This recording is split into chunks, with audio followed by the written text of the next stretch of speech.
सभी लोगों को जय माता दी। आज हम जानेंगे 15 ऐसे वास्तु टिप्स जिन्हें जानने के बाद आप अपने घर का मैप स्वयं बना पाएंगे। और वो कौन कौन से ज़रूरी पॉइंट हैं जो घर बनाने में अहम भूमिका निभाते हैं। हमारे घर का कार्य कब रुक जाता है, अधूरा रह जाता है या फिर रुक रुक के होता है, लेबर नहीं मिल पाती, ऐसी बहुत सारी परेशानियां कब आती हैं, कैसे आती हैं और इनका निवारण कैसे होगा, चलिए जानते हैं। यहाँ पर जो आप मैप देख रहे हैं इसमें पूर्व दिशा घूमी हुई है, यानी कि जब कोई दिशा बिल्कुल सामने यानी फ्रंट पे ना आकर ये कॉर्नर पर खिसक जाती है उसको विदिशा प्लॉट कहा जाता है। तो ये एक तरह से विदिशा प्लॉट है। तो आइए जानते हैं।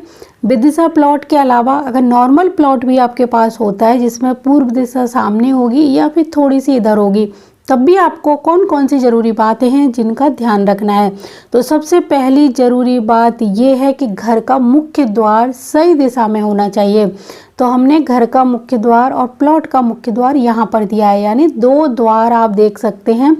ये पूर्व दिशा के दोनों शुभ पद पर दिए गए हैं। ये दोनों द्वार यानी प्लॉट का द्वार और घर का द्वार आप देना चाहें तो पूर्व दिशा के शुभ पद पर दे सकते हैं, नहीं तो जो प्लॉट का द्वार है उसको यहाँ दीजिए और घर का द्वार आप चाहें तो उत्तर दिशा के शुभ पद पर दे सकते हैं। तो यहाँ पर मैंने 3 द्वार आपको दिखाए हैं जिसमें से मुख्य द्वार और प्लॉट का द्वार यहाँ रहेगा, और अगर आप उत्तर दिशा में देना चाहें तो उत्तर दिशा हमें यहाँ पर मिलती है। क्योंकि ये बहुत ही ज़्यादा छोटा प्लॉट है इसीलिए इसमें हमने चारों तरफ थोड़ी थोड़ी खाली जगह छोड़ी हुई है। यहाँ ज़्यादा खाली जगह नहीं छोड़ सकते क्योंकि ये प्लॉट काफ़ी छोटा है। अब दूसरी ज़रूरी बात ये ध्यान रखनी है, जब भी आप घर का मैप या घर बनाने जा रहे हों तो रसोई घर और टॉयलेट सही दिशा में ही होने चाहिए, क्योंकि घर का वास्तु सबसे ज़्यादा खराब इन 2 चीज़ों से ही होता है। अगर हमारा रसोई घर ईशान कोण की ओर चला जाए तब बहुत दिक्कत आती है, और इसी तरह टॉयलेट ईशान कोण या फिर अग्नि कोण में बन जाती है तब भी आपको गंभीर परेशानियों का सामना करना पड़ सकता है। तो पहला पॉइंट आपको घर का मुख्य द्वार सही जगह पर होना चाहिए। दूसरा पॉइंट है हमारा टॉयलेट और रसोई घर सही दिशा में होना चाहिए। तीसरा सबसे ज़रूरी पॉइंट ये है कि टॉयलेट और बाथरूम कभी भी रसोई घर और पूजा घर के पास नहीं होने चाहिए। टॉयलेट, बाथरूम, रसोई घर, पूजा घर से जितनी दूरी पर रहेंगे घर का वास्तु उतना ही अच्छा रहेगा। क्योंकि आप जानते हो पुराने समय में तो टॉयलेट घर में हुआ ही नहीं करते थे, लेकिन आधुनिक समय में टॉयलेट बहुत ही ज़्यादा ज़रूरी हो गया है घर में बनाना। तो इसको हर कमरे में नहीं बनाना चाहिए, रसोई के बगल में नहीं बनाना चाहिए। टॉयलेट बाथरूम अलग अलग भी बनाए जा सकते हैं, कंबाइंड भी बना सकते हैं, लेकिन बीच में पार्टीशन लगवा लीजिए, लेकिन इसको रसोई घर और पूजा घर से दूर रखिए। अब आज का चौथा जो सबसे ज़रूरी पॉइंट है वो ये है कि पानी की टंकी छत के ऊपर कभी भी ना ईशान कोण में ना ही अग्नि कोण में होनी चाहिए। ये 2 बहुत ही सेंसिटिव जगह हैं। यहाँ पर पानी की टंकी छत के ऊपर अगर आप रखते हैं तो बहुत सारी परेशानियाँ आती हैं, जो कि शारीरिक, मानसिक और आर्थिक परेशानियाँ हो सकती हैं। तो भूल कर भी अग्नि कोण, ईशान कोण में पानी की टंकी नहीं होनी चाहिए। इसी तरह नैऋत्य कोण और दक्षिण दिशा में भी पानी की टंकी ना बनाए तो ज़्यादा अच्छा रहेगा, क्योंकि ये अग्नि तत्व है और यहाँ पर जल तत्व आने से यहाँ का अग्नि तत्व कमज़ोर पड़ जाता है। इसीलिए पानी की टंकी पश्चिम दिशा में बनाना अच्छा माना गया है, यानी छत के ऊपर पानी की टंकी आपको रखनी हो तो पश्चिम दिशा में रख सकते हैं, वायव्य कोण में भी रख सकते हैं। तो ये 2 दिशा पानी की टंकी रखने के लिए बहुत अच्छी मानी गई हैं। अब जानते हैं 5वां पॉइंट क्या है। 5वां पॉइंट है कि उत्तर पूर्व दिशा में अधिक से अधिक खिड़की होनी चाहिए। हमारा 6वां पॉइंट है घर का जो मुख्य द्वार हो वो लकड़ी का होना चाहिए, 4 चौखटों वाला होना चाहिए और उस पर दहलीज जरूर होनी चाहिए। बहुत सारे लोग आजकल दहलीज नहीं बनाते और यहीं से वास्तु दोष की शुरुआत हो जाती है, क्योंकि दहलीज में हमारी कुल देवी का निवास माना जाता है और कुल देवी की पूजा की जाती है। जैसे कि आप जानते हो दहलीज का पूजन समय समय पर शुभ कार्यों में किया जाता है, क्योंकि दहलीज के अंदर जो कुल देवी कुल देवता निवास करते हैं उनका हमें आशीर्वाद प्राप्त होता है। क्योंकि कहा जाता है जब हमारे घर की दहलीज मजबूत होगी, उसका पूजन होगा, घर में दहलीज होगी, तो कभी भी कोई भी व्यक्ति दहलीज लांघकर कोई गलत काम नहीं करेगा। अगला सबसे ज़रूरी पॉइंट ये है कि भूमि पूजन और नीम पूजन शुभ मुहूर्त में करा के ही घर का निर्माण करना चाहिए, क्योंकि अगर गलत मुहूर्त में घर का निर्माण किया जाता है तो घर कितना भी वास्तु से क्यों ना बना हो, उसमें परेशानियां आती ही आती हैं। तो जैसे कि जो हमारे घर का जो मुख्य द्वार आप देख रहे हैं, यह पूर्व दिशा के सुपथ पर दिया गया है। यहाँ पर आप देख सकते हैं ये उत्तरी ईशान कोण है, यहाँ पर हमने पूजा घर बनाया है और यहाँ पर बड़ी बड़ी विंडो हैं। घर के चारों ओर खाली जगह आप देख सकते हैं। टॉयलेट बाथरूम आप देख रहे हैं हमने यहाँ बनाया है और बीच में इसमें पार्टीशन दिया है। ये जो टॉयलेट बाथरूम है ये साउथ वेस्ट एरिया में बनाया गया है और नैऋत्य कोण से पश्चिम दिशा की ओर ये कमरा है, यानी एक बेडरूम यहाँ बनाया है और ये लिविंग रूम है। यानी छोटा प्लॉट है इसलिए सिर्फ यहाँ पर 2 कमरे बनाए गए हैं। आप चाहो तो एक कमरा यहाँ पर भी बना सकते हैं। हमें ब्रह्म स्थान को खुला छोड़ना है तो ब्रह्म स्थान यहाँ खाली है और रसोई घर हमारा अग्नि कोण में बना है और रसोई घर के बराबर में यहाँ पर सीढ़ियाँ बना सकते हैं, जो कि टॉयलेट बाथरूम के बीच में जो गैलरी दी गई है यहाँ पे सीढ़ियाँ बनाएंगे और सीढ़ियों के नीचे एक छोटा सा द्वार दे सकते हैं पीछे अगर जाना हो आपको तो इस तरह से घर का आप निर्माण कर सकते हैं। अब जानते हैं घर बनाने का सबसे ज़रूरी पॉइंट, वो ये है कि घर बनाने की जो सामग्री है यानी निर्माण सामग्री जिसमें ईंट सीमेंट वगैरह इतनी सारी चीज़ें होती हैं, इनको भूल कर भी उत्तर पूर्व दिशा की ओर नहीं रखना चाहिए।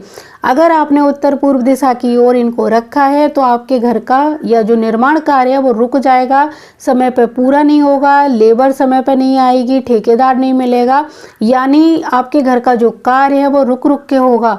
अगर आपने उत्तर पूर्व दिशा में घर बनाने की सामग्री ईंटें सीमेंट बालू डाले हुए हैं या फर्नीचर बनाने के लिए लकड़ियाँ या टाइल्स वगैरह जो भी मटेरियल है आपने इस एरिया में डाला है तो आपके घर का कार्य रुक सकता है, तो ऐसी गलती ना करें। इसके अलावा एक ज़रूरी बात और कि घर जब आप बनाने जा रहे हो तो घर का निर्माण हमेशा दक्षिण पश्चिम एरिया से ही शुरू करना चाहिए। उत्तर पूर्व एरिया से घर का निर्माण ना करें तो बहुत अच्छा है। मैंने भूमि पूजन और घर निर्माण की विधियों के पहले ही वीडियो डाले हुए हैं, आप चाहें तो उनको देख सकते हैं कि हमें भूमि की खुदाई पहले किस दिशा से करनी चाहिए, भूमि का पूजन कहाँ से करना चाहिए, किस तरह से स्टेप बाय स्टेप हमें भूमि का पूजन करने के बाद में क्या क्या काम करने चाहिए, उन सभी के वीडियो मेरे चैनल पर पड़े हुए हैं, आप उनको देख सकते हैं। अब एक और ज़रूरी बात यह है कि घर का जो ब्रह्म स्थान यानी जो आंगन होता है इसको हमेशा खुला खाली रखना चाहिए, यहाँ पर कोई निर्माण नहीं होना चाहिए।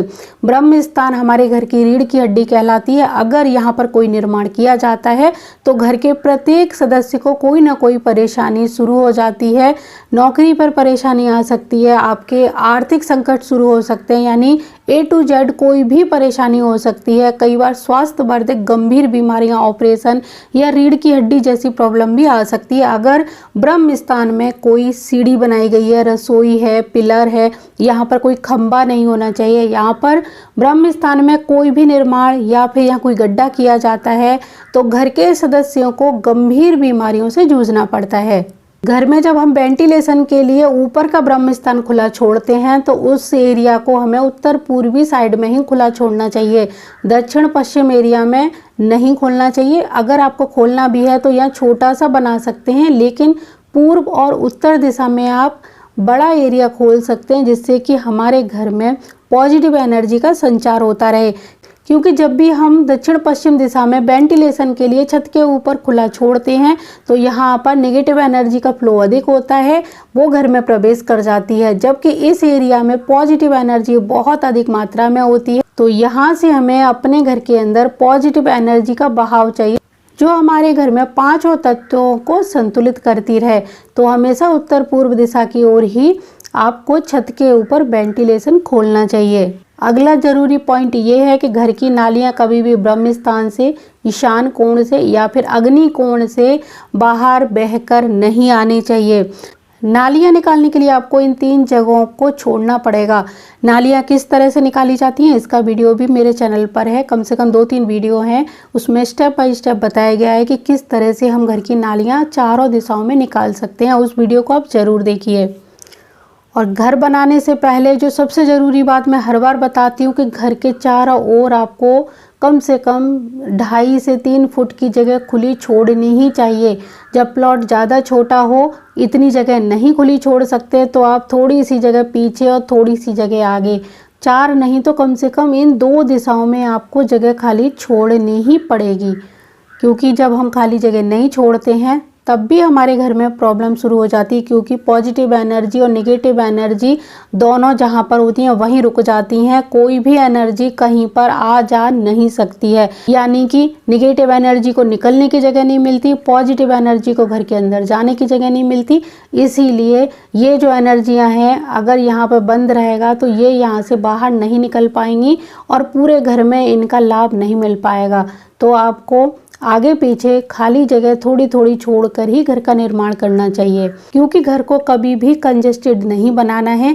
इसको भी सांस लेने की ज़रूरत होती है, तभी इसके अंदर पॉजिटिव एनर्जी फ्लो करती रहती है। 5 तत्वों को आप दबा देंगे तो पूरे घर में 5 तत्व की एनर्जी नहीं मिल पाएगी। इसीलिए चारों ओर थोड़ी सी खाली जगह छोड़ी जाती है और फिर घर का निर्माण किया जाता है। आपके घर के निर्माण में जितने भी कारीगर लगे हैं उनका पेमेंट मत रोकिएगा, भूल कर भी उनका पैसा रोक कर मत रखिए। उन्हें समय समय पर पेमेंट देते रहिए और उन्हें कुछ न कुछ खाने पीने की चीज़ें भी बीच बीच में देते रहिए। इससे शनि महाराज बहुत खुश होते हैं और आपका घर बहुत अच्छा बन के तैयार होता है। अगर आप किसी मजदूर का पैसा रोकते हैं तो यकीन मानिए आपके घर का निर्माण कार्य भी स्लो हो सकता है। तो भूमि पूजन से लेकर घर का निर्माण कंप्लीट होने तक समय समय पर आप अपने लेबर, मजदूर या कारीगरों को कुछ न कुछ खाने पीने को देते रहिए, उनका भी ध्यान रखिए, उनका पेमेंट बिल्कुल भी मत रोकिएगा। तो आपका घर बहुत ही सुंदर बनकर तैयार होगा, घर में कोई विघ्न बाधा नहीं आएंगी। घर का निर्माण तभी रुकता है जब हम किसी मजदूर का पैसा मारते हैं और उनके साथ अभद्रता करते हैं, या फिर घर का निर्माण शुभ मुहूर्त में नहीं हुआ है। आपको एक बात और ध्यान रखनी चाहिए कि घर में मुख्य द्वार, दहलीज और छत का लेंटर डालने से पहले पंचकों का ध्यान करना होता है। कुछ लोग इन मुहूर्त में ही घर का निर्माण कर देते हैं, यानी पंचकों में दहलीज लगा देते हैं, छत डलवा देते हैं या फिर घर के दरवाजे लगाते हैं। कई बार आपने देखा होगा कि बहुत सारी बिल्डिंगें बनती हैं या फिर घर बनते हैं और निर्माण कार्य के बीच में ही मजदूरों के साथ कुछ हादसे हो जाते हैं या घर में कुछ अनहोनी घटनाएं घट जाती हैं। तो वो इसी कारण से होता है कि जब हम पंचकों में घर की छत डालते हैं, मुख्य द्वार लगाते हैं या फिर दहलीज लगाते हैं तो ये प्रॉब्लमें आ सकती हैं। तो मुझे पूरी उम्मीद है ये जानकारी आपको ज़रूर अच्छी लगी होगी। और ये आपने जो मैप देखा ये बहुत ही सुंदर मैप है, वास्तु के अनुसार इसमें बनाया गया है और रसोई घर, टॉयलेट, बाथरूम सभी वास्तु की उन दिशाओं पर बनाए गए हैं जहां पर उनको होना चाहिए। तो ये वीडियो आपको कैसा लगा कमेंट जरूर करके बताएं, और अगर वीडियो पसंद आया हो तो लाइक ज़रूर करिए और अपने दोस्तों तक इसे शेयर ज़रूर करिए।